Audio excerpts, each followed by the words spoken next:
السلام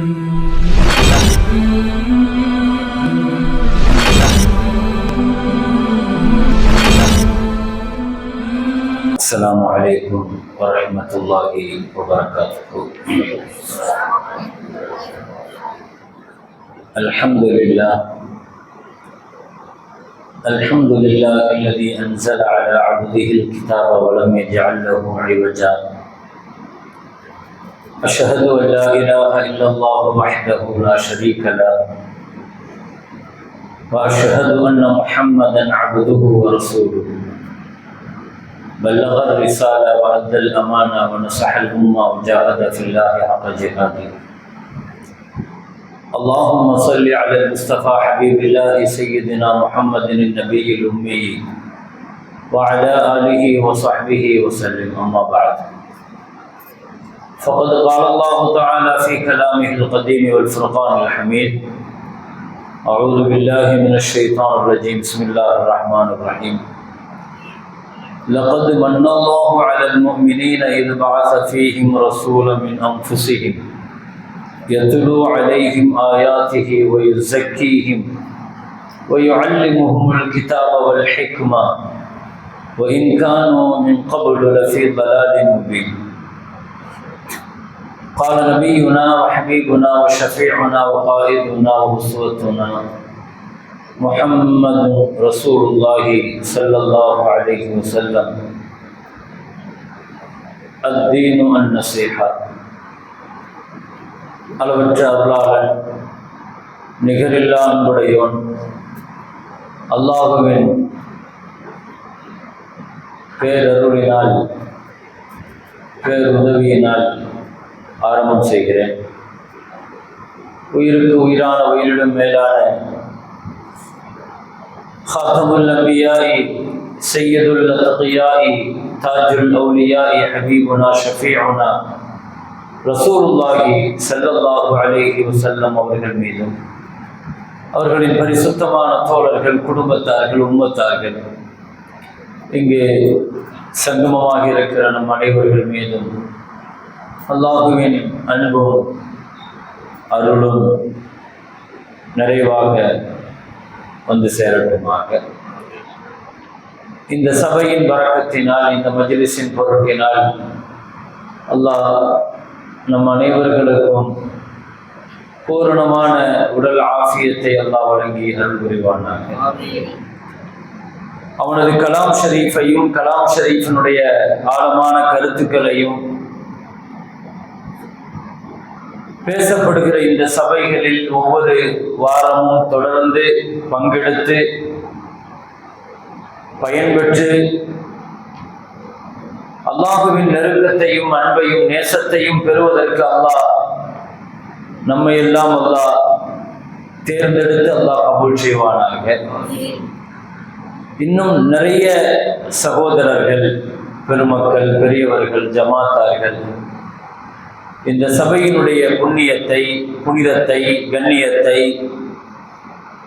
விளங்கி இதில் பங்கெடுக்கிற நசீபை அல்லாஹ் தஆலா தந்தருள்வானாக. மஹல்லாவில் இதன் மூலமாக நல்ல பெரும் மாற்றங்கள் ஏற்படுவதற்கு அல்லாஹ் இதை காரணமாக்கி வைப்பானாக. ஆரம்பிக்கப்பட்டிருக்கிற இந்த தஃப்சீர் வகுப்புகள் தொய்வின்றி தடையின்றி தொடராக கியாமத் வரைக்கும் தொன்று தொட்டு இந்த மஸ்ஜிதில் நடப்பதற்கு அல்லாஹ் தஆலா பேர் உதவி செய்வானாக, பெரும் கருணை தருவானாக. கண்ணியத்திற்கும் மரியாதைக்கும் உரிய மஸ்ஜிதினுடைய இமாம் ஹஸரத் பெருந்தகை அவர்களே, கண்ணியத்திற்குரிய உலமா பெருமக்களே, ஆலிம் பெருந்தகைகளே, மரியாதைக்குரிய ஜமாத்தார்களே, நிர்வாக பெருமக்களே, மாணவர்களே, அல்லாஹுடைய மாபெரும் கிருபையினால் இப்படியான ஒரு தஃப்சீர் வகுப்பிலே பங்கெடுத்து ஒரு சில வார்த்தைகளை உங்களோடு பகிர்ந்து கொள்வதற்கான நல்ல வாய்ப்பை ஏற்படுத்தி தந்த எல்லாம் வல்ல ரப்புல் ஆலமீன் அல்லாஹ்வுக்கு நன்றி சொன்னவனாக அல்ஹம்துலில்லாஹ். அப்படியான வாய்ப்பை ஏற்படுத்தி தந்த இந்த நிர்வாகத்திற்கு நன்றி கூறியவனாக சும்மா அல்ஹம்துலில்லாஹ். உண்மையில் இது போன்ற தஃப்சீர் வகுப்புகள் என்பது ரொம்ப குறைவாகத்தான் ஆங்காங்கே நடக்கிறது. குர்ஆனுடைய சிறப்புகளை, குர்ஆனுடைய உயர்வுகளை நிறைய பேசுகிற நாம் அந்த குர்ஆனுடைய கருத்துக்களை தெரிந்து கொள்வதில் இந்த சமுதாயம் எவ்வளவு முயற்சி எடுக்கிறது என்பது ரொம்ப முக்கியமான விஷயம். தஃப்சீர் வகுப்புகள் என்பது இன்றைக்கு காலத்தின் அவசியம். அது குர்ஆனுடைய இல்மு என்பது, குர்ஆனுடைய கருத்துக்களை உள்வாங்குவது என்பது சமுதாயத்திற்கு அது காலத்தின் தேவை. அது இதை விடவும் சிறந்த கருத்து உலகத்தில் இல்லை என்பதை ஒப்புக்கொண்ட சமுதாயம் இது. குர்ஆன் என்பது ஓதுவதற்கு மாத்திரம் உள்ள வேதம் அல்லங்கிறத விளங்கியிருக்கிற சமுதாயம் அது. குர்ஆன் என்பது அது தபர்ருக்கன் பரக்கத்துக்காக மட்டுமே அல்லது ஓதுவதற்காக மட்டுமே உள்ள வேதம் அல்ல. குர்ஆன் இறக்கப்பட்டதனுடைய நோக்கத்தையும் அது யாருக்கு இறக்கப்பட்டதோ அப்படிப்பட்ட புனிதமான முஹம்மது ஸல்லல்லாஹு அலைஹி வஸல்லத்தை பற்றியும் அல்லாஹ் சொன்ன ஒரு வசனத்திலிருந்து நான் இந்த தஃப்சீரின் புண்ணியத்தையும் புனிதத்தையும் நீங்கள் விளங்குவதற்காக நான் முன்வைக்கிறேன். இப்ராஹிம் அலைஹிஸ்ஸலாம் காபத்துல்லாஹை கட்டி முடித்து விட்டு கேட்ட முக்கியமான துஆ, ரப்பனா வபஅஸ் ஃபீஹிம் ரசூலா. இப்ராஹிம் அலைஹிஸ்ஸலாம், யா அல்லாஹ், என்னதான் மக்கா உருவாகிடுச்சு, மஸ்ஜித் உருவாகிடுச்சு, மக்கள் உருவாகிட்டாங்க, ஆனாலும் ஒரு ஆசிரியர் வேண்டும். ஒரு ஊருக்கு யார் வேண்டும்? ஆசிரியர் வேண்டும். இல்லைன்னு சொன்னா அந்த ஊரு ஆரோக்கியமான ஊர் கிடையாது. ஒரு ஊர்ல, ஒரு மஹல்லால எல்லாமே அமைஞ்சிருக்குது, நல்ல வசதி இருக்குது, எல்லா கட்டமைப்பும் சரியா இருக்குது, இபாதத்தாளிகள்லாம் இருக்கிறாங்க, ஆபிதுகள்லாம் இருக்கிறாங்க. இப்ராஹிம் அலைஹிஸ்ஸலாம் அப்படித்தானே கேட்டாங்க. காபத்துல்லாஹை கட்டி முடிச்சிட்டு எல்லாத்தையும் கேட்டாங்க. பொருளாதாரத்தை கேட்டாங்க. வருசுக்காக பூமின சமராத், யா அல்லாஹ் இந்த ஊருக்கு, ஊர் மக்களுக்கு பொருளாதார உதவி செய்யணும்னு கேட்டாங்க. இஜ்அல் ஹாதல் பலத ஆமினா, இந்த ஊர் நல்ல பாதுகாப்பான ஊரா ஆக்கணும்னு கேட்டாங்க. ஊருக்காக கேட்டதெல்லாம் சரிதான். வஜஅல்னா முஸ்லிமைன லக வ மின் ذُرِّيَّتِنَا, நாங்களும் எங்கள் சந்ததிகளும் இந்த ஊர் தொன்று தொட்டு தொழுகையாளி முஸ்லிம்களாக வாழணும்னு கேட்டாங்க. ஈமானுடைய வாழ்க்கை சரிதான். ரப்பி ஜஅல்னி முகீமஸ் ஸலாத் மின் ذُرِّيَّத்தி, நானும் என் சமுதாயமும் தொழுகையாளியா இருக்கணும்னு கேட்டாங்க. சரிதான், எல்லாமே தேவையானது நம்ம ஊருக்கு. ஆனா நிறைவாக கேட்ட ஒரு வார்த்தை இருக்குது பாருங்க, ரப்பனா வபஅஸ் ஃபீஹிம் ரசூலா. கடைசியா என்ன கேட்டாங்க? ரப்பே, இந்த ஊருக்கு ஒரு ரசூலை நீ அனுப்பி வைக்கணும்னு கேட்டாங்க. வணக்கசாலிகள் இருந்தால், பொருளாதாரத்தில் வளம் பெற்றவர்கள் இருந்தாலும், ஊர் பாதுகாப்புக்கான கட்டமைப்பை பெற்றிருந்தாலும் இல்மு வேணும், ஆசிரியர் வேணும், முஅல்லிம் வேணும். ஒரு ஊருக்கு இமாமோ, முஅல்லிம், ஆசிரியர், ஆலிம் இல்லைன்னு சொன்னா அந்த ஊர் முடமான ஊர் தான். வணக்கசாலிகள் இருந்தும் அது பயன் கிடையாது. அதனால தான் இத்தனை துவா கேட்டுட்டு வரும்போது ரப்பனா வபஅஸ் ஃபீஹிம்னு கையை தூக்கின உடனே அவங்க நின்று கொண்டிருந்த அந்த கால அல்லாஹ் அந்த கருங்கல்லில் அல்லாஹ் பதிச்சது. அப்பதான் அல்லாஹ் மக்காம இப்ராஹிம் உருவானது எப்ப? மக்காம இப்ராஹிம்ங்கிறது அப்பதான் உருவாச்சு. எல்லா துவாவையும் கேட்டுட்டு வந்து ஒரு ரசூலை அனுப்பணும்னு கேட்டாங்க பாருங்க, அல்லாஹ் அப்பதான் அந்த கால பதிச்சா. ஏன்னா கியாமத் வரைக்கும் இப்படி ஒரு ரசூல் வர வேண்டும் என்பதற்காக கேட்கப்பட்ட இடத்தில் உலகத்தினுடைய ஷாயில்லா அல்லாஹ் மாத்தணும்னு சொல்லிட்டு அல்லாஹ் மாத்தினான். மக்கால என்ன இருக்குதுன்னு அல்லாஹ் சொல்லும் போது ஆயாத்தும் பையினாத்துன்னு சொல்லுவான் அல்லாஹ் குர்ஆன்ல. மக்கால என்ன இருக்குது? நிறைய அத்தாட்சிகள் இருக்குதுன்னு சொல்லிட்டு ஏதாவது ஒண்ணு சொல்லணுமா இல்லையா? ஃபீஹி மகாம் இப்ராஹிம் வாங்கலாம். மகாம் இப்ராஹிம் தான் எல்லா அத்தாட்சிகளுக்கும் பெரிய அத்தாட்சியாக அல்லாஹ் சொல்றான். எத்தனையோ அத்தாட்சிகள் இருக்குது இல்லையா? எல்லா அத்தாட்சிகளுக்கும் காபத்துல்லாஹை விட பெரிய அத்தாட்சியாக எதை சொல்றான் அல்லாஹ்? ஃபீஹி மகாம் இப்ராஹிம். அங்க காபா இருக்குன்னு சொல்லலாம் இல்லையா? எத்தனையோ இடங்கள் இருக்குதுன்னு சொல்லலாம் இல்லையா? மகாம் இப்ராஹிம் இருக்குதுங்கிறான். ஏன்? மகாம் இப்ராஹிம் தான் ஸல்லல்லாஹு அலைஹி வஸல்லத்திற்காக அன தாவத்து அபி இப்ராஹிம், நான் என் தந்தை இப்ராஹிம் அலைஹிஸ்ஸலாத்தினுடைய துஆவின் பிரதிபலிப்பு, துஆவின் வெளிப்பாடு, துஆவின் பயன்பாடு. அப்ப இப்படி ஒரு ரசூல் வரணும் கேட்டாங்க. கேட்டது எப்படி கேட்டாங்க? எதுக்காக ரசூல் வரணும்ங்கிறதையும் சேர்த்து கேட்கிறாங்க. அந்த ரசூல் எதுக்காக வேணும், அந்த ரசூலுடைய பணி என்ன, அதையும் சேர்த்துதான் கேட்கிறாங்க. நமக்கெல்லாம் தெரியும், யத்லு அலைஹிம் ஆயாத்திக வ யுஅல்லிமுஹுல் கிதாப வல் ஹிக்மத வ யுஸக்கி. 4 விஷயத்துக்காக கேட்டாங்க. 4 விஷயத்துக்காக. முதலாவதாக திலாவத்துல் குர்ஆன், திலாவத்துல் ஆயாத். இரண்டாவது இல்ம், தஅலீமுல் கிதாப், தஅலீமுல் ஹிக்மா, தஸ்கியா. 4 விஷயம் கேட்கிறாங்க. இங்க நிறைய உலமாக்களும் இருக்கிறீங்க, பிள்ளைங்களும் இருக்கிறீங்க. நான் இதை தெரிஞ்சுக்கிறதுக்காக வேண்டி, நீங்க தெரிஞ்சுக்கிறதுங்கிறதுக்காக நான் சொல்றேன். அல்லாஹ் தஆலா இதுக்கு பதில் சொன்னான். இந்த துஆவை ஏத்துக்கிட்டதுக்காக பதில் குர்ஆன்ல இது, ஆல இம்ரான்ல இது வருது. சூரத்துல் பக்ரால இப்ராஹிம் அலைஹிஸ்ஸலாம் கேட்ட துஆ வருது. அல்லாஹ் பதில் சொன்னது ஆல இம்ரான்ல அது வருது. சூரா ஆல இம்ரான்ல அல்லாஹ் எப்படி பதில் சொன்னா, லகத் மன்னல்லாஹ், லகத் மன்னல்லாஹ், அல்லாஹ் வந்து மூமின்களுக்கு உபகாரம் செஞ்சிட்டான், பேர் உபகாரம் செஞ்சிட்டான். ஏன்னா இது பாதஃபீஹிம் ரசூலா, இப்படி ஒரு ரசூல் அல்லாஹ் அனுப்பிட்டான், மின் அன்ஃபுஸிஹிம் அப்படின்னு சொல்லிட்டு இப்ராஹிம் அலைஹிஸ்ஸலாம் கேட்டத பூரா அல்லாஹ் திரும்ப சொல்றான். யத்லு அலைஹிம் ஆயாத்திஹி வ யுஸக்கீஹிம் வ யுஅல்லிமுஹுல் கிதாப் வல் ஹிக்மா. எந்த நாளுக்காக இப்ராஹிம் அலைஹிஸ்ஸலாம் கேட்டார்களோ அதே 4 விஷயத்திற்காக அந்த ரசூலை அல்லாஹ் அனுப்பி வச்சுட்டான் அப்படின்னு அல்லாஹ் சொல்லிட்டான். சரியா? இப்ப நான் உங்களுக்கு ஞாபகப்படுத்த விரும்புறது, இந்த ஆயத்தினுடைய தஃப்சீர்ல ஒரு செய்தியை நீங்க விளங்கி ஆகணும். என்னன்னா, யத்லு அலைஹிம் ஆயாத், குர்ஆனை ஓதி காட்டுவார், வ யுஅல்லிமுஹுல் கிதாப், குர்ஆனை கற்றுக் கொடுப்பாரு. இங்க 2 விஷயம் இருக்குது. ஒரே வார்த்தையை அல்லாஹ் திரும்ப திரும்ப தக்கராரா சொல்ல மாட்டான். ஏற்கனவே குர்ஆன் ஓதுறது தான் முன்னால வந்துருச்சு, குர்ஆன் ஓதி காட்டுவாருங்கிறது முன்னால வந்துருச்சு. அடுத்து அல்லாஹ் என்ன சொல்றாரோ, யுஅல்லிமுஹுல் கிதாப்ங்கற அல்லாஹ் மறுபடியும் குர்ஆனை ஓதி காட்டுவாருங்கிறான். என்ன அர்த்தம் இதுக்கு? அல்லாஹ் எப்பவுமே ஒரு வார்த்தையை திரும்ப திரும்ப அல்லாஹ் சொல்ல மாட்டான். சொன்னா அதுக்கு பொருள் இல்லாம இருக்காது.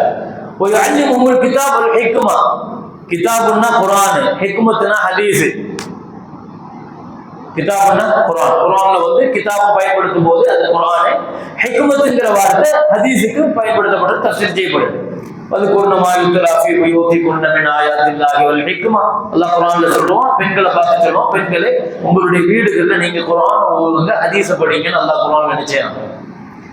சரி, நான் இங்க என்ன சொல்ல வரேன்னா, இமாம் ஷாஃபி ரஹ்மத்துல்லாஹ் கேட்கிற வார்த்தை இதுதான். அல்லாஹ் திலாவத்துல் கிதாபுன்னு சொல்லிட்டானே, குர்ஆனை ஓதுறத பத்தி அல்லாஹ் சொல்லிட்டான். திரும்ப தஅலீமுல் கிதாபுங்கறான். அல்லாஹ் திரும்ப ஒரு தடவை குர்ஆனை சொல்லி கொடுப்பார், தஅலீம் செய்வாருங்கறான். என்ன அர்த்தம்னா, இமாம் ஷாஃபி ரஹ்மத்துல்லாஹ் சொல்றாங்க, திலாவத்துல் கிதாப் இரண்டாவது ஸல்லல்லாஹு அலைஹி வஸல்லத்தினுடைய பணி என்னன்னா, தஅலீமுல் கிதாபுங்கிறது குர்ஆனுடைய தஃப்சீரை சொல்லி கொடுப்பாருன்னு அர்த்தம். நபி ஸல்லல்லாஹு அலைஹி வஸல்லம் குர்ஆனுடைய திலாவத்தை சொல்லி கொடுத்த மாதிரி குர்ஆனுடைய தஃப்சீர் சொல்லி கொடுத்தாங்க. அல்ஃபாமுல் குர்ஆன், குர்ஆனுடைய வார்த்தைகள் சொல்லி கொடுத்தது போல மானியல் குர்ஆன், குர்ஆனுடைய கருத்துக்களையும் சொல்லி கொடுத்தாங்க. குர்ஆனின் மீதான உள்ள கடமைகளை இந்த ஆயத்தில் அல்லாஹ் சொன்னான். திலாவத்துல் குர்ஆன்ல ஹிஃபுதுல் குர்ஆன் சேர்ந்து வந்து, திலாவத்துல் குர்ஆன்ல ஹிஃபுதுல் குர்ஆன் சேர்ந்து வரும். தஅலீமுல் கிதாப், ததப்புருல் குர்ஆன், அமலுல் குர்ஆன் சேர்ந்து வரும். தஅலீமுல், அல்லாஹ் என்ன சொல்றான்? 4 விஷயங்கள் இந்த ஆயத்துல குர்ஆனின் மீதான நமக்கான கடமைகள். குர்ஆனின் மீது நமக்கு இருக்கிற கடமை என்ன? 4 கடமை. 4 கடமை குர்ஆனின் மீது. முதலாவது கடமை என்ன? திலாவத்துல் குர்ஆன். குர்ஆனின் மீது நமக்கு இருக்கிற கடமை என்னங்க? முதல்ல குர்ஆனை ஓதணும். குர்ஆன் என்ன செய்யணும்? ஓதல். இது நம்ம மேல கடமை, ஒவ்வொருத்தர் மேலையும் கடமை. திலாவத்துல் குர்ஆன் ஓத தெரியாதெல்லாம் சொல்லி தப்பிக்க முடியாது. ஓதுறது கடமை ஒவ்வொருத்தர் மேலையும். ஹிஃபுதுல் குர்ஆன் மனனம் செய்யணும், ஹிஃபுது செய்யணும். ஆயத்துக்களை, சூறாக்களை, பக்கங்களை எந்த முயற்சியும் எடுக்கல. குர்ஆன்ல மட்டும் அவர் அப்டேட்டா இருக்கவே மாட்டார், மற்ற எல்லாத்திலையும் அப்டேட்டா இருப்பார். குர்ஆன்ல மட்டும் நம்ம என்ன செய்யறதே கிடையாது. இது இந்த சமுதாயத்தினுடைய மிகப்பெரிய கவலைக்குரிய விஷயம். நம்ம குர்ஆன்ல மட்டும் ஒரு 10 சூறா தெரியுமா? 10 சூறா. இன்னைக்கு 50, 60 வயசு 70 வயசுல இருக்கிற நமக்கு எத்தனை சூறா தெரியும்? 10 சூறா தெரியும். இந்த 10 சூறாவை எப்போ மனப்பாடம் பண்ணியிருப்பார் தெரியுமா? அவர் மற்றவர்கள் மனப்பாடம் பண்ணியிருப்பார். 50 வருஷத்துக்கு முன்னால, 60 வருஷத்துக்கு முன்னால மனப்பாடம் பண்ண அதே 10 சூறாவை தான் இன்னைக்கு செஞ்சிருப்பாரு. அதுல அடுத்த கட்டத்துக்கு போக மாட்டாரு. அதுல ஹிஃபுதுல் குர்ஆன் மற்ற எல்லாத்திலையும் அப்டேட் ஆகிட்டே இருப்பார். குர்ஆன் நமக்கு மீதான ஒரு கடமை என்ன? திலாவத்துல் குர்ஆன், ஹிஃபுதுல் குர்ஆன். இந்த ரெண்டும் யத்லு அலைஹிம் ஆயாத்திகிங்கிற ஆயத்துல அது சொல்ற பொழுது. ரெண்டாவது இருக்குது வயுஅல்லிமுஹுமுல் கிதாப். அடுத்து என்னது? ததப்புருல் குர்ஆன். குர்ஆனை சிந்திக்கணும், குர்ஆனுடைய தஃசீரை விளங்கணும், குர்ஆனுடைய கருத்துக்களை விளங்கணும், குர்ஆனுடைய பின்னணியை விளங்கணும். இது குர்ஆனின் மீதான நமக்கான 3வது கடமை. அந்த கடமைக்காகத்தான் இந்த தஃசீர், இந்த தஃசீர் வகுப்புகள். 4வது இருக்குது ஒய் ஸக்கி, தஸ்கியா. தஸ்கியானா என்ன? குர்ஆனுடைய அமல், குர்ஆனுடைய அமல். இந்த 4 கடமை இருக்குது குர்ஆன் மீதான நமக்கான கடமை. ஓதணும், மனனம் செய்யணும், சிந்திக்கணும், அமல் செய்யணும். இதெல்லாம் சேர்ந்ததுதான் நம்மின் மீதான கடமைகள். எனவே குர்ஆனுடைய வார்த்தைகள் பாதுகாக்கப்பட்டது போல குர்ஆனுடைய தஃசீர்களும் கருத்துக்களும் பாதுகாக்கப்படுது. அல்லாஹ் வாக்கு கொடுத்திருக்கிறான். சும்ம இன்ன அலைனா பயான. அல்லாஹ் சொன்ன நபியே, குர்ஆனுடைய தஃசீரையும் நம்ம பாதுகாப்போங்கிறான் அல்லாஹ். குர்ஆனுடைய தஃசீர்களும் என்ன செய்யப்பட்டிருக்குது? இன்றைய காலகட்டத்தில் இருந்து குர்ஆனுடைய தஃசீர் வகுப்புகள் தொடர்ந்து பாதுகாக்கப்பட்டு கொண்டே இருக்கிறது. ஹைர் அல்ஹம்துலில்லாஹ். இப்போ குர்ஆனுடைய விஷயங்கள்ல நமக்கு ஒரு பெரிய ஒரு வாய்ப்பு நமக்கு அமைஞ்சிருக்குது. நம்ம மஹல்லால இப்படி குர்ஆனுடைய தஃசீர்கள், அல்லாஹ்வுடைய கலாமை பத்தி பேசுறதை விட சிறந்த பேச்சு உலகத்துல கிடையாது. அந்த கலாமுக்கான தஃசீரை விட சிறந்த விளக்கம் உலகத்துல கிடையாது. அது ஒரு ஞான ஊற்று. அது அந்த கருத்துக்கள், அப்படியான கருத்துக்கள் வந்து உட்கார்ந்தா அந்த இல்மு ஏற்படுத்துற மாற்றம், தாக்கம், அது உலகத்துல அது ஏற்படுத்துற மாதிரி உலகத்துல வேற எதுவும் ஏற்படுத்தாது. ஸல்லல்லாஹு அலைஹி வஸல்லம் சொல்லுவாங்க, யாருக்கு சொல்லுவாங்க? மதீனாவுக்கு அனுப்பி வச்ச முஸ்அப் இப்னு உமைர் ரலியல்லாஹு அன்ஹு ஸல்லல்லாஹு அலைஹி வஸல்லம் சொன்னாங்க, முஸ்அப், யாருக்கு நீ தாவா கொடுக்கிறதாக இருந்தாலும் முதல்ல குர்ஆனையும் குர்ஆனுடைய விளக்கத்தையும் வச்சு நீ தாவா, அதுக்கு பிறகு உன் கருத்தெல்லாம் இருக்கட்டும். முதல் கருத்து என்னது? ஏன்னா அந்த குர்ஆனுக்கும் குர்ஆனுடைய தஃசீருக்கும் அது இதயங்களோடு போய் சம்பந்தமாகும். சும்மா தஃசீர் வகுப்பு நம்ம உட்கார்ந்து இருக்கோம் நினைக்கிறோம். சாதாரணமா ஏதோ கருத்து சொல்றாங்க, ஜும்மா பயான் மாதிரி தஃசீரை தயவு செய்து நினைக்காதீங்க. என்ன, குர்ஆனுடைய இல்முங்கிறது உலகத்தில் ஆக சிறந்த இல்மு. அது நஸல பிஹி ரூஹுல் அமீன் அலா கல்பிக லிதகூன மினல் முன்திரின். குர்ஆன் எங்க இறங்குச்சு தெரியுமா? ஜிப்ரீல் அலைஹிஸ்ஸலாம் குர்ஆனை ரசூலுடைய கல்புல தான் இறங்குவாங்க. அது நபியினுடைய கல்புல ஜீரணமாகித்தான் அது வெளியே வந்துச்சு. அது கல்புல இருந்து கல்புக்கு வந்தது குர்ஆன். குர்ஆனும் குர்ஆனுடைய கருத்துக்களும் எழுத்து வடிவா வெளியே வரல, எழுத்து வடிவா வரல. இதை விளங்கிக்கங்க. நான் எதுக்கு சொல்றேன்னா, குர்ஆனுடைய சபையில சொல்லப்படுகிற கருத்து, எந்த கருத்து நம்ம கல்பை போய் திறக்கும் தெரியாது, எந்த வார்த்தை நம்ம இதயத்தை ஒடுக்கும் தெரியாது, எந்த வார்த்தை நம்ம இதயத்தை கசக்கும் தெரியாது. என்ன, இது கல்பு வழியா வந்து ஃபீ சுதூரில் லதீன ஊதுல் இல்ம். அல்லாஹ் சொல்றான், ஃபீ சுதூரில் லதீன பல் ஹுவ ஆயாத்துன் பய்யினாத்துன் ஃபீ சுதூரில் லதீன ஊதுல் இல்ம். உலமாக்களினுடைய நெஞ்சங்களின் வழியாகத்தான் இது டிரான்ஸ்ஃபர் ஆச்சுங்கிறாங்க. இந்த ஆயத்துல எப்படி வந்துச்சு? வார்த்தை டு வார்த்தை, அட்டை டு அட்டை, இப்படி எல்லாம் வரல. பிரிண்ட் டு பிரிண்ட் ஆகல. குர்ஆன்ங்கிறது பிரிண்ட் வழியா பாதுகாக்கப்படல. அதை பாதுகாக்கிற ஆஃபீல்கள் எழுத்த பாதுகாத்தாங்க, காரிகள் சட்டங்களை பாதுகாத்தாங்க, முஃபஸ்ஸிரீன்கள் அதனுடைய மாணிகளை கருத்துக்களை பாதுகாத்தாங்க, அர்த்தங்களை. இதயங்கள் வழியாக அது மாறி மாறி வந்ததுனால இதயத்துக்கு குர்ஆனுக்கு தொடர்பு இருக்குது. அதனால நீங்க குர்ஆனுடைய சபையில கொஞ்சம் உட்கார்ந்து பாருங்க, இதயம் வெளிச்சமாயிடும், இதயம் திறந்துடும். அஃபமன் ஷரஹல்லாஹு ஸத்ரஹு லில் இஸ்லாம், நெஞ்சில பெரிய விசாலத்தன்மையும் கல்வியும் விரிவாயிடும். அதனால இந்த மஜ்லிஸ் சாதாரணமா நினைக்கிறீங்க, குர்ஆனுடைய சபையை, குர்ஆனுடைய தஃசீரை எல்லா பயானும் மாதிரி ஒரு பயானா போய் கொஞ்ச நேரம் உட்கார்ந்துட்டு வரலாம், கேட்டுட்டு வரலாம், அப்படி வராதீங்க. அல்லாஹ்வுடைய கலாம், அவன் பேச்சை விட உலகத்துல சிறந்த பேச்சு கிடையாது. நம்ம ஏத்திருக்கோம் தானே, அவன் பேச்சை விட உலகத்துல சிறந்த பேச்சு கிடையாது. அவன் கலாம் தான் உலகத்திலே சிறந்த கலாம். அந்த கலாமுக்கான கருத்துக்கள் ஹஜ்ரத் அவர்கள் சொந்த கருத்தையா சொல்ல போறாங்க? குர்ஆனை திறந்து வச்சா சொந்த கருத்தையா சொல்றாங்க? முஃபஸ்ஸிரீன்களும் பெருமக்களும் சஹாபாக்களும் முஹம்மது ஸல்லல்லாஹு அலைஹி வஸல்லம் குர்ஆனுக்கு விளக்கம் முதல்ல குர்ஆன் தான். குர்ஆனுக்கு விளக்கம் முஹம்மது ஸல்லல்லாஹு அலைஹி வஸல்லம், குர்ஆனுக்கு விளக்கம் சஹாபாக்கள், குர்ஆனுக்கு விளக்கம் தாபிஈன்கள். இப்படித்தான் வந்துச்சு குர்ஆன். குர்ஆனுடைய தஃசீர்கள் இப்படித்தான் பாதுகாக்கப்பட்டுச்சு. ஆக குர்ஆனுடைய தஃசீர்கள்ல நீங்க விளங்கிக்கிறது ஒரு சில வார்த்தைகளை நான் சொல்லி ஒரு நீண்ட நேரங்கள் பயான் அல்ல, இது ஒரு பரக்கத்துக்காக பேச வேண்டும் என்று அவர்கள் கேட்டுக்கொண்டதுனால குர்ஆனுடைய தஃசீர்கள் மேல நமக்கு ஒரு பிடிப்பு வரணுங்கிறதுக்காக, அது ஒரு ஆலிமுல் கைப், நிறைய பொக்கிஷங்களை சுமந்திருக்கிற குர்ஆன். உலகத்துல இதை தாண்டி இல்மு கிடையாது. இதை நம்ம நம்புறோமா இல்லையா?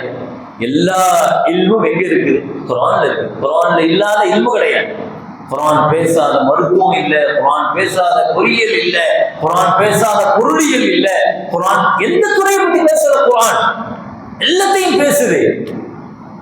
ஆனா அது உரிய முஃபஸ்ஸிரீன்களால் அது வெளியேற்றப்படும். அவங்க தான் அதுக்கு உண்டான செய்வாங்க. குர்ஆனுக்கு தஃசீர்கள்ங்கிறது 4 முறைகள் இருக்கு. குர்ஆனுடைய தஃசீர்கள் எத்தனை வகை இருக்கு?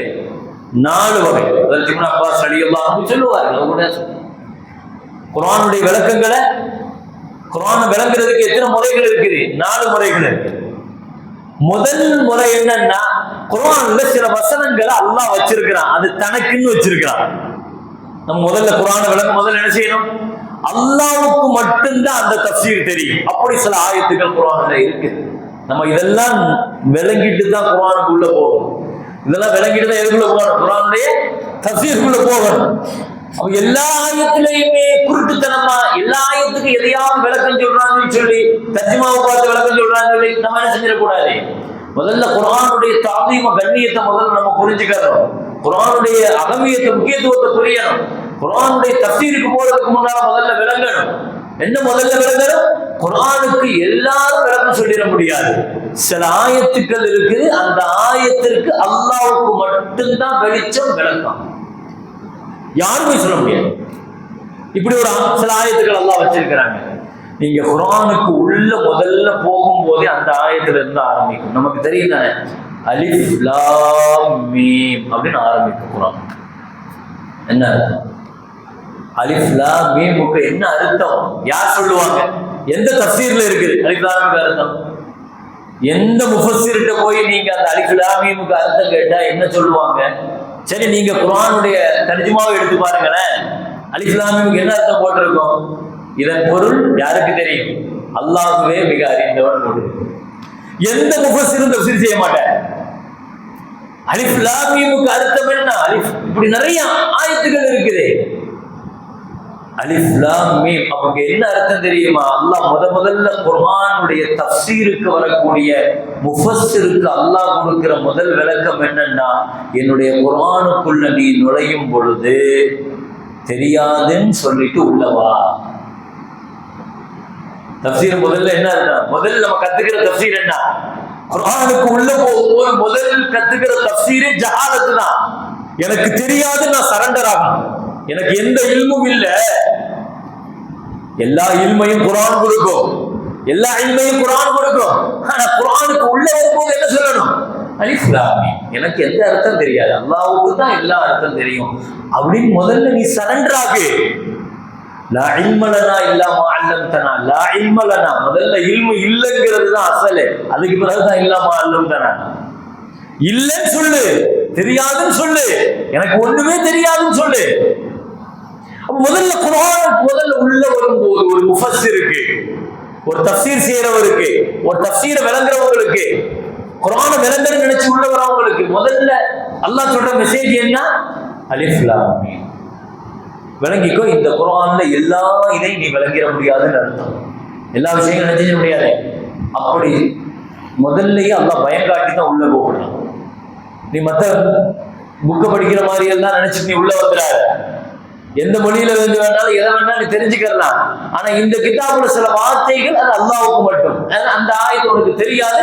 முதல்ல உன் அறிவு பலகீனத்தை நீ ஒப்பு போட்டுட்டு உள்ளவா.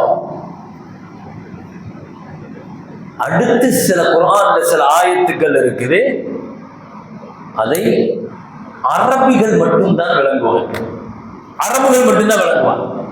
அப்படி சில ஆயத்துக்கள் இருக்குது குர்ஆன்ல. அல்லாஹ் அப்படி சில ஆயத்துக்கள் வச்சிருக்கிறான்.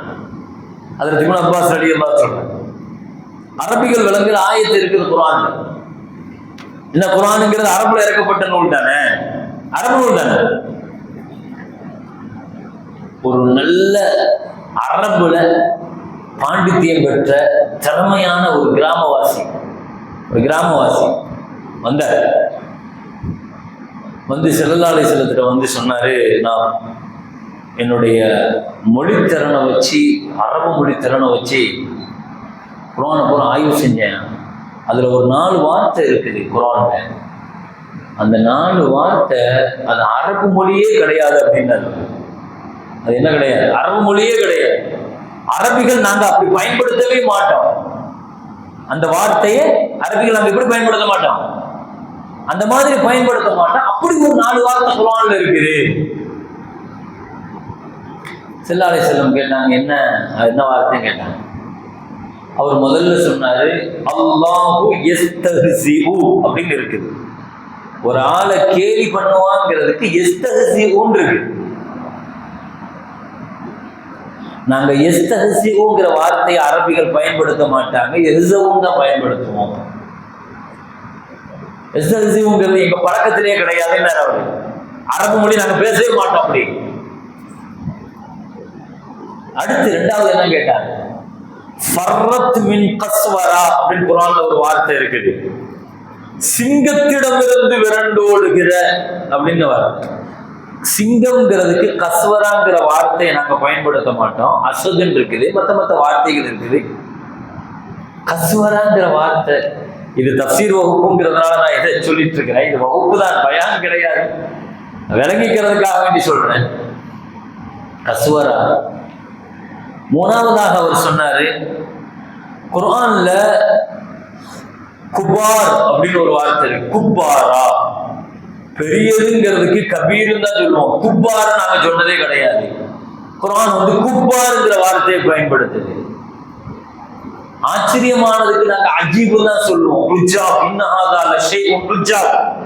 உஜாபுன் குர்ஆன் சொல்லுது. உஜாப், குப்பார், கஸ்வரா, யஸ்தஹ்ஸிஉ. இந்த 4 வார்த்தையை நான் என்ன செய்யறேன், குர்ஆனின் மீது நான் குற்றச்சாட்டு வைக்கிறேன். இதை சொல்லிக்கிட்டு இருந்த அடுத்த நிமிஷத்துல ஒரு யாசகர், ஃபதஹல சாயில், ஒரு யாசகர் உள்ள நுழைஞ்சாரு.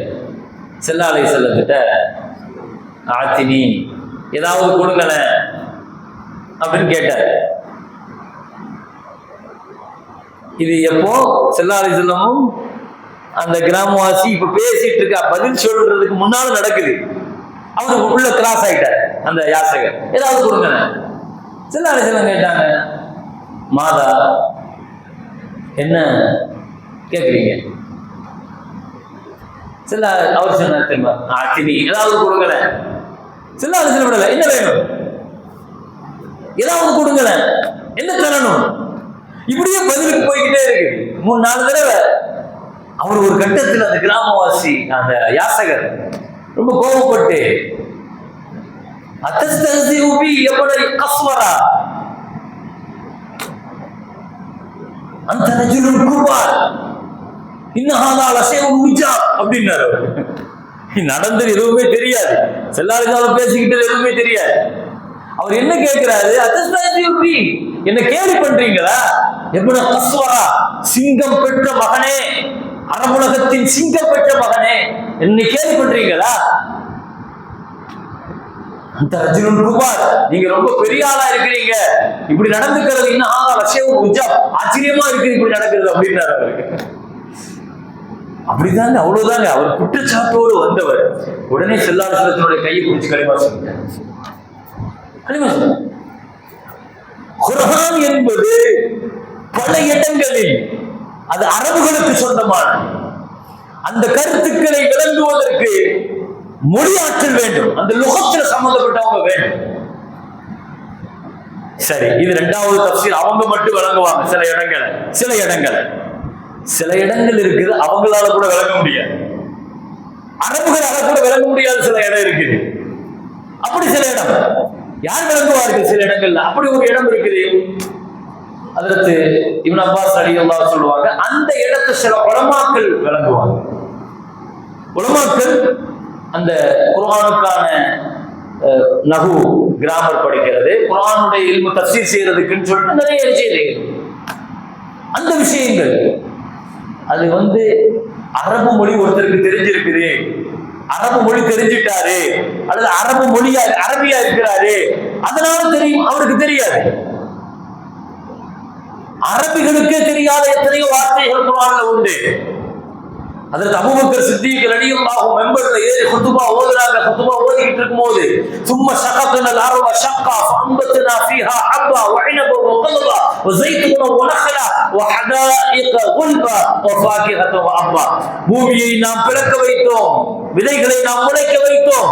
அல்லாஹ் தஆலா சொல்லுவான், திராட்சைகளை, தோட்டங்களை இப்படியே சொல்லிட்டு வரும்போது வஃபாகிஹத்தன் பழத்தை வஅப்பா வஅப்பா அபூபக்கர் ரலியல்லாஹு அன்ஹு வரிசையா சொல்லிட்டே வரும்போது ஃபமல் அப்பனா என்ன எனக்கு தெரியாது அப்படின்ட்டாங்க. அரிசியா அர்த்தம் வச்சுக்கிட்டே வந்தாங்க. ஷகதுனர் ஷக்காஃபா அம்பதுல அப்பா ஃபமல் அப்பனா என்ன தெரியாதுன்ட்டாங்க. அப்பனா அரபுதானே, அரபிதான், ஆனாலும் நாங்கள் ஏற்றுக்கொள்கிறோம் சொன்னாங்க. இது ஏதோ ஒரு தாவரமாக இருக்கும், நவரம்பிடன் நபார் அப்படின்னு முடிச்சுட்டாங்க. அபூபக்கர் ரலியல்லாஹு அன்ஹு ஏதோ ஒரு தாவரத்தை பத்தி சொல்றாங்க, அவ்வளவுதான். தெளிவா தமாமா முழுமையா எனக்கு தெரியும் சொல்ல முடியுமா? அப்படி சொல்ல முடியாது, தெரியாதுட்டாங்க. சித்திக் ரலியல்லாஹு தெரியாதுட்டாங்க. மெம்பர்ல இறங்கின உடனே கேட்டாங்க, என்ன நீங்க அந்த வார்த்தைக்கு உங்களுக்கு தெரியாத விளக்கம்? ஐயு சமாஇன் துதில்லுனி வ ஐயு அர்தின் துதில்லுனி இதா லம் அஅலம் ஃபீ கிதாபில்லாஹ். சொன்னாங்க, அல்லாஹ்வுடைய வார்த்தைக்கு எனக்கு தெரியாம ஒரு கருத்தை நான் சொல்லிட்டேன்னு சொன்னா அது எந்த பூமி என்னை ஏத்துக்கணும், எந்த வானம் என்னை ஏத்துக்கணும்னு கேட்டாங்க. எவ்வளவு அழகான வார்த்தை. எனக்கு தெரியாத ஒரு இல்ம நான் பாட்டுக்கு ஏதாவது கருத்துக்கிற அபூபக்கர் ரலியல்லாஹு அன்ஹு அப்படி சொல்றாங்க. சித்திக் ரலியல்லாஹு சொன்ன வார்த்தை, அல்லாஹ்வுடைய வேதத்தில் உள்ள ஒரு வார்த்தைக்கு நான் என் இஷ்டத்துக்கு எதையாவது கருத்து சொல்லிட்டேன்னா இல்மு இல்லாம வானம் பூமி என்னை ஏத்துக்காதுங்கிறாங்க. பல நேரங்கள்ல பாருங்க, அரபுகள் தான், அரபு மொழி தான், ஆனாலும் எனக்கு விளக்கம் தெரியாது, அர்த்தம் தெரியாதுங்கிறாங்க. குர்ஆனுடைய சில வார்த்தைகள் பல நேரங்களில் அப்படித்தான். குர்ஆன் வெளிப்படையான சில கருத்துக்கள் எந்த இடத்துல வெளிப்படையாக பேசுது, எந்த இடத்துல உள்ரங்கமாக பேசுது, இதெல்லாம் குர்ஆனுடைய இல்மு முஃபஸ்ஸிரீன்கள் உரிய உலமாக்கள் தான் விளக்க முடியும். அதி இப்னு ஹாத்திம் ரஹ்மத்துல்லாஹ் குர்ஆனுடைய ஒரு ஆயத்து நமக்கு எல்லாம் தெரிஞ்ச பிரபலமான குலு வஷ்ரபு ஹத்தா யதபையன லக்குல் கைத்துல் அபியது மினல் கைத்துல் அஸ்வத். அல்லாஹ் குர்ஆன்ல சொல்லுவான், ரமலானுடைய காலங்கள்ல இரவுல எது வரைக்கும் சகர் வைக்கலாம், சாப்பிடுங்க, குடிங்க, வெள்ளை கயிறு கருப்பு கயிறுல இருந்து வெளியே தெரிகிற வரைக்கும் சொன்னாங்க. அவங்க ரெண்டு கயிறை எடுத்துக்கிட்டு வெள்ளை கயிறு கருப்பு கயிறு ராத்திரி பூரா தலைமாட்டில் வச்சுக்கிட்டு பார்த்துக்கிட்டே இருந்து காலையில் செல்லாலை சொன்னதுதான் யார சொல்ல வெள்ளை கயிறையும் கருப்பு கயிறையும் வச்சு நான் பார்த்தேன். செல்லாங்க கருப்பு கயிறு அப்படிங்கிறது இரவும், வெள்ளை கயிறுங்கிறது பகல். அல்லாஹ் பகலையும் இரவையும் சொல்லியிருக்கிறான். இரவுல இருந்து பகல் வெளிச்சம் வர வரைக்கும் நீங்க நினைச்சீங்க, அது இரவு பகல் என்று அங்கே பொருள் கொள்ளப்பட்டிருக்குதுங்கிறாங்க. முகைரத் இப்னு ஷுஅபா ரலியல்லாஹு அன்ஹு ஒரு சஹாபி குர்ஆன்ல ஓதிக்கிட்டே இருக்கும்போது திடீர்னு ஒரு கிறிஸ்தவர் பிடிச்சிட்டாரு. யா உக்த ஹாரூன் மாகான அபூ கிம்ராசோ, ஹாரூனுடைய சகோதரியே மரியம் அலைஹிஸ்ஸலாத்தை பார்த்து கேட்கிற ஒரு வார்த்தை. கிறிஸ்தவ சபையில இந்த ஆயத்தை ஓதி காட்டுறாங்க. மரியம் அலைஹிஸ்ஸலாத்தை பத்தி அல்லாஹ் ஹாரூனின் சகோதரின்னு சொன்ன உடனே அவர் பிடிச்சிட்டாரு. ஹாரூன் வாழ்ந்தது எப்போ, மரியம் அலைஹிஸ்ஸலாம் வாழ்ந்தது எப்போ, ரெண்டே எப்படி சகோதரி எப்படி ஜாயின் பண்றீங்கன்னு கேட்டார். திணறிட்டாங்க முகத்தின் சகோதரிகள். உடனே ஸல்லல்லாஹு அலைஹி வஸல்லம் போய் கேட்டாங்க, யா ரசூலல்லாஹ், நான் ஒரு கிறிஸ்துவ சபையில் இப்படி ஓதும்போது இப்படி கேட்டுட்டாங்க. ஸல்லல்லாஹு நாங்கள் குர்ஆனுடைய வரலாறு தெரிஞ்சு ஓதணும். குர்ஆனுங்கிறது அவனுடைய பின்னணி வரலாறு தெரியணும். கருத்துக்களுக்கு முன்னால சொன்னாங்க, நபிமார்களுடைய பெயர்களை வைக்கிறது அன்றைய காலகட்டத்தில் பழக்கமா இருந்துச்சு. அந்த ஹாரூன் வேற, மரியம் அலைஹிஸ்ஸலாத்துடைய சகோதரர் ஹாரூன் வேறன்னா, இந்த ஹாரூன் அல்ல. மூசா அலைஹிஸ்ஸலாத்துடைய சகோதரராக இருந்த ஹாரூன் அலைஹிஸ்ஸலாம் அல்ல. சிலருக்கு உடனே தஃப்சீர் செய்றாங்க. அன்ஸல்னா இலைக ذிக்ர லிதுபய்யின லின்னாஸ், மக்களுக்கு விளக்குவதற்காகத்தான் நாம் முயற்சி செஞ்சிருக்கிறோம். குர்ஆனை நீங்க விளக்கணும், நபி நீங்க விளக்கி கொடுக்கணும். சரி, அப்ப இந்த மாதிரி நிறைய சொல்ல முடியும். குர்ஆன் சஹாபாக்களே பல நேரங்கள்ல அரபுகள் தான், அதனால விளக்கம் தெரியாம அதை விட ஆலிம்கள் அதை விளக்கி கொடுத்தாங்க, ஸல்லல்லாஹு கொடுத்தாங்க. சரி, அப்ப குர்ஆனுக்கு அல்லாஹ் மட்டும்தான் அந்த இடத்துக்கு விளக்கம். ஒரு கட்டத்தில் அரபுகள் மட்டும்தான் அந்த வார்த்தைகளுக்கு விளக்கம், மறுபுறத்தில் அரபுகளை தாண்டி வேறு உலமாக்கள் மாத்திரம் தான் விளக்கம். சில ஆயத்துக்கள் இருக்கிறது, அந்த ஆயத்துக்களுக்கு எல்லா மக்களும் கண்டிப்பாக விளங்கியே ஆக வேண்டும். இப்படி சில ஆயத்துக்களை வச்சிருக்கிறாங்க. அஹ்காமுகள், அகாயிதுகள், கொள்கைகள் சம்பந்தப்பட்ட ஆயத்துகள் இருக்குது. அஹ்காமுகள் சம்பந்த ஜகாத்து கொடுங்கள் இருக்குது, தொழுகுகள் இருக்குது. இதெல்லாம் போய் விளங்குறதுக்கு நம்ம என்ன தேவையில்லை, எல்லாருமே விளங்கலாம். அப்படித்தானே? அகீமுஸ்ஸலா, தொழுகுங்கள் குர்ஆன்ல இருக்குது. இந்த ஆயத்துக்கு நம்ம என்ன செய்ய தேவையில்லை. என்ன தொழுகுங்கள் என்ன தெரியலையே, சாமானிய மக்கள் கூட விளங்க முடியும். அப்ப சாமானிய மக்களுக்கு ரோடு இருக்குது குர்ஆன்ல, உலமாக்களுக்கு ரோடு இருக்குது குர்ஆன்ல, அரபுகளுக்கு ரோல் இருக்கிறது குர்ஆன்ல, அல்லாஹ்வுக்கு மட்டும் சில இடங்கள் இருக்கிறது குர்ஆன்ல. அப்ப தஃசீர்கள்ங்கிறது இப்படி பல வகைகளை உள்ளடக்கியதுதான். அல்ஹம்துலில்லாஹ். எனவே அல்லாஹ் தொடர் வாரங்கள் ஹஸரத் அவர்களின் தஃசீர்களை பற்றி முன்னுரைகள் போயிட்டு இருக்குங்கிறதுனால இன்னும் பல கருத்துக்களை உங்களுக்கு விளக்குவார்கள். அல்லாஹ்வுடைய பெரிய கிருபையினால நம்ம மஹல்லால கிடைச்ச பெரிய பொக்கிஷம் அது. நீங்கள் ஒவ்வொருவர்களும் இந்த சபையை வார வாரம் மிகச் சரியான முறையில் நீங்கள் அதை பயன்படுத்தணும். எல்லாம் வல்ல ரப்புல் ஆலமீன் அல்லாஹு தஆலா இந்த தஃசீர் வகுப்புகளை மஹல்லாக்கள் பேராதரவுடன் பெருமக்களினுடைய பெரும் உதவியுடன் நிறைவாக நிரப்புமாக, மஹல்லாக்கள் முழுக்க அப்படியே நிறைவாக இந்த சபை நிறைந்து தஃசீர் வகுப்புகள் சந்தோஷமாக நீண்ட காலங்கள் நடக்க அல்லாஹு தஆலா தௌஃபீக் செய்வானாக. இதன் மூலமாக உருவாகிற நல்ல கருத்துக்களை எல்லாம் வல்ல ரப்புல் ஆலமீன் அல்லாஹு தஆலா தன்னுடைய திருமறையில் சொல்லப்பட்ட கருத்துக்களை சஹாபாக்களின் வழியாக, முஹம்மது ஸல்லல்லாஹு அலைஹி வஸல்லத்தின் வழியாக எந்த கருத்துக்களும் தஃசீர்களும் இந்த உம்மத்திற்கு தரப்பட்டதோ அந்த கருத்துக்கள் இந்த உம்மத்துக்கு வந்து சேர அல்லாஹ் தஆலா இந்த சபையை, இந்த மஜ்லிஸை அல்லாஹ் காரணமாக்கி தருவானாக. பிஹக்கி சய்யிதினா முஹம்மதின் ஸல்லல்லாஹு அலைஹி வஸல்லம். வ ஆகிரு தஅவானா அல்ஹம்துலில்லாஹி ரப்பில் ஆலமீன். அஸ்ஸலாமு அலைக்கும் வரஹ்மத்துல்லாஹி.